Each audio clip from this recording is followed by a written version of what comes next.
Yang pertama yaitu teori psikososial Erik Erikson. Erik Erikson berkata bahwa ketika seorang tumbuh, mereka menghadapi serangkaian krisis psikososial yang membentuk kepribadian. Teori psikososial merupakan teori yang menjelaskan hubungan dinamis antara aspek psikologi dan sosial pada setiap individu, sehingga seiring dengan pertambahan usia karakter dan kepribadian manusia mengalami perkembangan seiring dengan pertambahan usia. Menurut Erikson, ada 8 tahapan perkembangan psikososial. Tahap pertama, percaya versus tidak percaya. Perkembangan rasa percaya dipengaruhi oleh pengasuh sejak kecil, entah itu ibu atau orang yang merawat kita sejak kecil. Pengasuh yang responsif, peduli, konsisten di usia ini akan membuat kita merasa nyaman dan percaya akan dunia. Sebaliknya, pengasuh yang non-responsif, lalai, dan tidak konsisten akan membuat anak menaruh rasa tidak nyaman dan membuat curiga akan dunia. Tahap kedua, otonomi versus keraguan. Pada usia ini, kita mulai mandiri dan memiliki kebebasan untuk memilih. Kita mulai melatih kemampuan berjalan, berbicara, hingga bisa melakukan berbagai macam hal. Jika orang tua bisa membantu anak untuk mandiri, maka anak akan tumbuh percaya diri. Sebaliknya, orang tua yang terlalu protektif akan membuat anak kurang percaya diri, takut, dan ragu-ragu. Jika kita bisa mandiri dan membangun pengendalian diri yang baik, maka kita akan memiliki kemauan untuk mencoba hal baru dan membuat keputusan. Tahap 3, inisiatif versus rasa bersalah. Anak-anak yang berusia 3 tahun sampai 6 tahun memiliki rasa inisiatif yang semakin meningkat yang dapat didorong oleh orang tua dan anggota keluarga lainnya ataupun pengasuh. Orang tua yang menghukum upaya anak-anak atas inisiatif yang mereka lakukan akan membuat anak merasa bersalah tentang dorongan alami mereka, baik selama tahap ini dan kemudian dalam hidup. Jika kita bisa mengatur keinginan inisiatif sesuai aturan yang baik, kita memiliki keberanian untuk mengejar tujuan tanpa dihambat oleh rasa bersalah yang berlebihan. Tahap yang keempat, industri versus inferior. Masuk ke sekolah membawa ekspansi besar di dunia sosial anak. Guru dan rekan-rekannya menjadi semakin penting bagi anak, sementara pengaruh orang tua menurun. Anak-anak pada tahap ini akan mempelajari keterampilan baru. Jika anak mendapat respon yang positif seperti dukungan dari sekitar, mereka akan mendapat sense of industry yang dimana anak merasa mampu dan kompeten. Sementara itu, jika mereka mendapat respon negatif, mereka bisa saja mendapat sense of inferiority yang dimana anak merasa tidak mampu dan rendah diri. Tahap kelima, identitas versus kebingungan peran. Masa remaja adalah masa perubahan. Remaja bereksperimen dengan berbagai peran seksual, profesional, dan pendidikan saat mereka mencoba untuk mencari tahu jati diri mereka.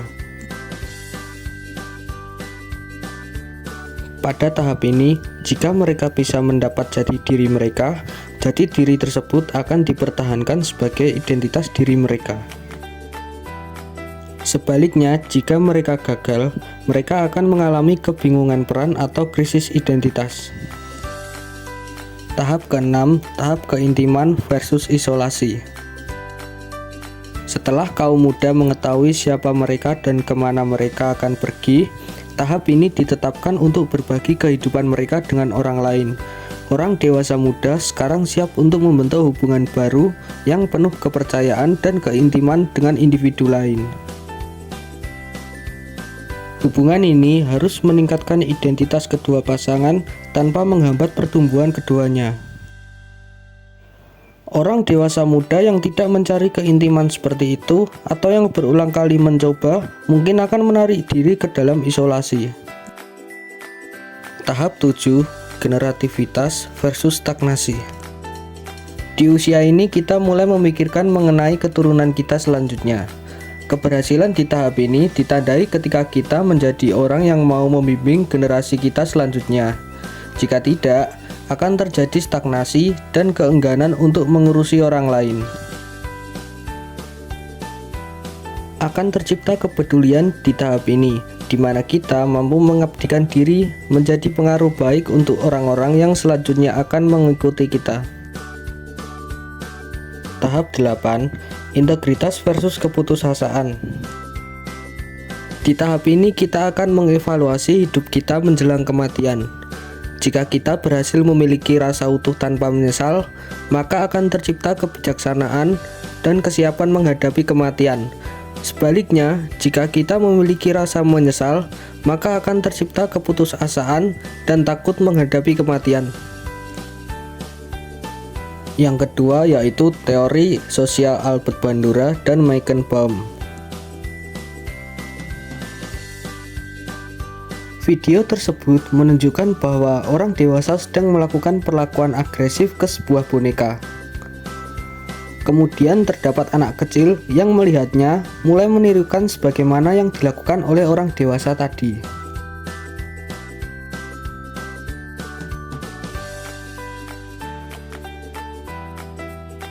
Albert Bandura berpendapat bahwa di dalam situasi-situasi sosial, manusia seringkali belajar lebih cepat hanya dengan mengamati peniruan perilaku orang lain, pengalaman belajar dari keberhasilan atau kegagalan orang lain, dan ia merasa bahwa sebagian besar pembelajaran manusia tidak dibentuk oleh konsekuensinya, namun lebih efisien jika dipelajari langsung dari suatu model.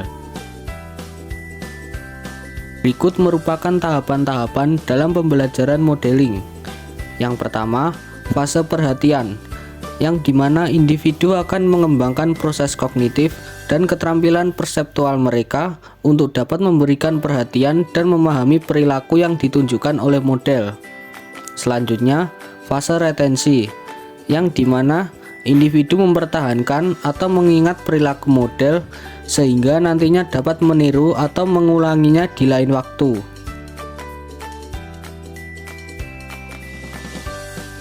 Selanjutnya adalah fase reproduksi, yang dimana individu menerjemahkan gambaran mental atau representasi simbolik verbal dari perilaku model ke perilaku nyata secara fisik. Dan selanjutnya, ia akan menerima umpan balik salah satunya dari lingkungan terhadap perilakunya tersebut. Yang terakhir yaitu fase motivasi, yang dimana individu memiliki pemahaman bahwa perilaku yang diimitasinya akan mengarahkannya pada konsekuensi tertentu, sehingga terjadi proses belajar untuknya mengulangi perilakunya yang sama tersebut di lain waktu.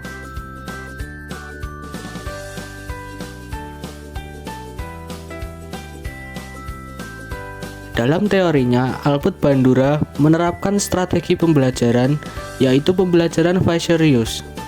Pembelajaran Vicarious yang juga dikenal sebagai pembelajaran observasional, yang dimana dalam pembelajaran ini mengacu pada proses belajar melalui mengamati dan meniru perilaku orang lain atau model. Dalam pembelajaran Vicarious, individu tidak secara langsung mengalami konsekuensi dari perilaku yang mereka amati, namun dengan mengamati apa yang terjadi pada model. Di dalam pembelajaran Vicarious terdapat dua jenis motivasi, yaitu yang pertama motivasi positif, yang dimana individu termotivasi untuk meniru perilaku model karena mereka mengharapkan untuk mendapatkan konsekuensi positif yang sama, misalnya hadiah, penghargaan, dan pujian. Yang kedua yaitu motivasi negatif, yang dimana individu termotivasi untuk menghindari meniru perilaku model karena mereka takut akan menerima konsekuensi negatif yang sama, misalnya hukuman dan denda.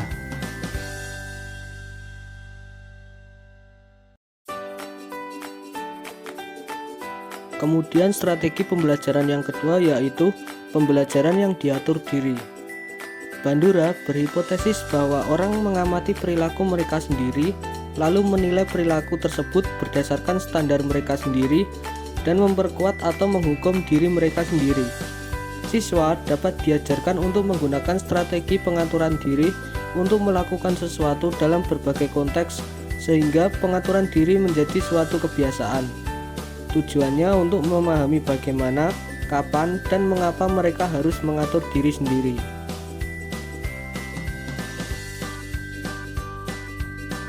Kemudian ada pembelajaran mandiri menurut Meichenbaum, yaitu pendekatan di mana individu bertanggung jawab atas proses belajar mereka sendiri melalui serangkaian strategi yang melibatkan pengaturan diri, pemantauan diri, dan instruksi diri.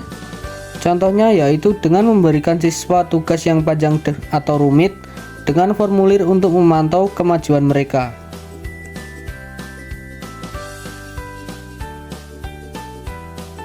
Langkah-langkah dalam pengajaran mandiri yang dijelaskan oleh Meichenbaum sebagai berikut. Yang pertama, seorang model dewasa melakukan tugas sambil berbicara sendiri dengan suara keras. Yang kedua, anak melakukan tugas yang sama di bawah arahan instruksi model.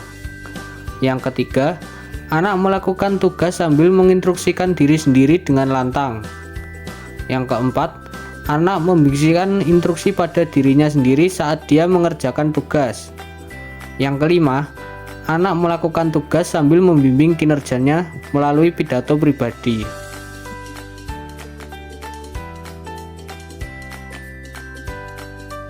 Persamaan dari teori Albert Bandura dan Meichenbaum. Yang pertama, penekanan pada pembelajaran observasional. Baik teori Bandura maupun Meichenbaum menekankan pentingnya pembelajaran observasional dalam proses belajar. Individu belajar dengan mengamati dan meniru perilaku orang lain. Yang kedua, peran model. Baik guru maupun siswa lain memainkan peran penting dalam pembelajaran observasional. Model menunjukkan perilaku yang ingin mereka pelajari oleh individu lain. Yang ketiga, pentingnya motivasi. Motivasi merupakan faktor penting dalam pembelajaran observasional. Individu harus memiliki motivasi yang cukup untuk meniru perilaku yang telah mereka amati.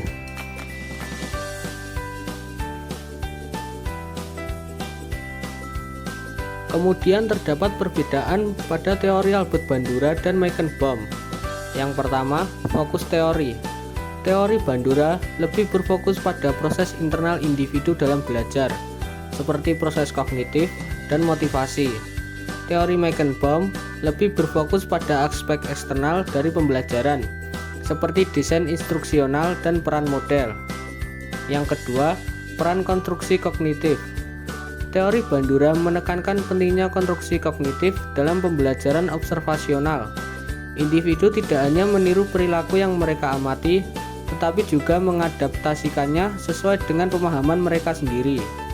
Teori Meichenbaum tidak secara eksplisit membahas konstruksi kognitif. Yang ketiga, aplikasi praktis. Teori Bandura lebih diterapkan secara luas dalam berbagai bidang, seperti pendidikan, psikologi klinis, dan manajemen. Sedangkan teori Meichenbaum lebih berfokus pada aplikasi praktis dalam pendidikan, seperti desain instruksional dan pengembangan kurikulum.